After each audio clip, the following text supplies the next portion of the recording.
आपको कल 2 मार्च को जो इस होली के पहले की 10वीं की विशेष तिथि पड़ी है, उसके लिए गुरुजी पंडित प्रदीप जी मिश्रा द्वारा बताए गए विशेष आंखों की रोशनी के लिए, उदर से जुड़ी समस्याओं के लिए जो बहुत सारे उपाय बताए हैं उनका वर्णन करेंगे। ये सारे उपाय आपको सिर्फ और सिर्फ 2 मार्च को यानी कि 10वीं की तिथि को ही करना है।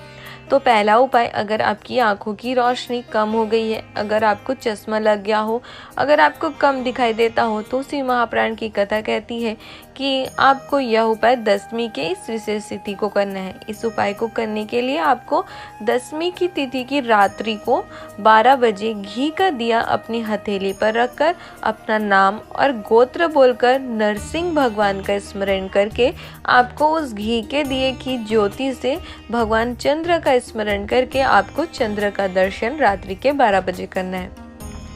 श्री महाप्राण की कथा वर्णन करती है कि अगर आप यह उपाय करते हो रात्रि के 12 बजे दिए की लौ से, दिए की ज्योति से भगवान चंद्र का दर्शन करते हो नरसिंह भगवान का स्मरण करके, तो 3 से 4 दिनों में आपकी आंखों की रोशनी बढ़ना प्रारंभ हो जाती है। और यह उपाय आपको केवल 10वीं की तिथि को ही करना है। ये बहुत ही विशेष उपाय है। अगर आपकी भी आंखों की रोशनी कम है, अगर आपके भी बच्चे को चश्मा लग गई है, बहुत जल्दी ही उनकी बहुत कम उम्र में ही उनकी आंखों की रोशनी कम हो गई है, तो आप कल 10वीं की तिथि को यह उपाय जरूर करना। दूसरा उपाय गुरुजी ने बताया कि जो बच्चा बहुत जिद्दी होता है, किसी की बात नहीं सुनता, हर चीज के लिए जिद करता है, छोटे बच्चे हो या बड़े, उसके लिए आपको यह उपाय करना है। और यह उपाय आपको केवल 10वीं की तिथि को यानी कल 2 मार्च को ही करना है। श्री महाप्राण की कथा कहती है कि इस उपाय को करने के लिए आपको शिव जी के मंदिर 31 बेलपत्र और 31 आखा चावल लेकर जाना है। आखा चावल यानी कि आपका चावल साबुत होने चाहिए, टूटी नहीं होनी चाहिए। ये 31 बेलपत्र और 31 आखा चावल लेकर आपको शिव जी के मंदिर जाना है। शिव जी के मंदिर जाकर आपको शंभेश्वर महादेव का नाम लेकर आपको यह उपाय करना है।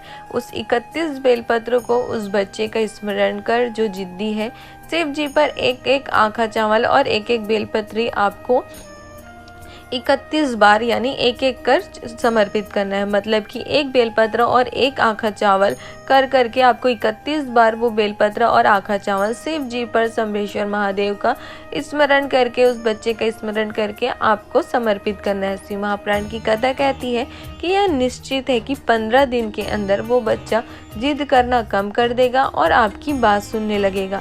यह उपाय सिर्फ और सिर्फ आपको कल ही करना है। अगर आपका भी बच्चा जिद्दी हो गया हो, आपकी बात नहीं सुनता हो, तो आप भी यह उपाय कल कर सकते हैं।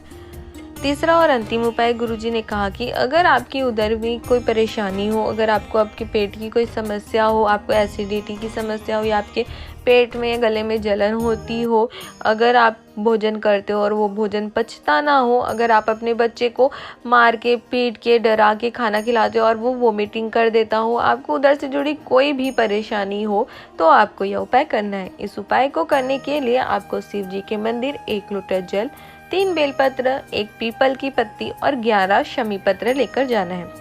फिर शिव जी के मंदिर जाकर सबसे पहले आपको उस कलश के जल को, तांबे के कलश के जल को शिव जी के शिवलिंग के सामने रखना है। फिर उस कलश के जल में आपको 3 बेलपत्र और 1 पीपल की पत्ती डाल देना है। फिर आपको 11 शमी पत्र लेकर उस तांबे के कलश से छुआकर, स्पर्श कराकर उसे शिवलिंग पर शंभेश्वर महादेव का नाम का स्मरण करके समर्पित कर देना है।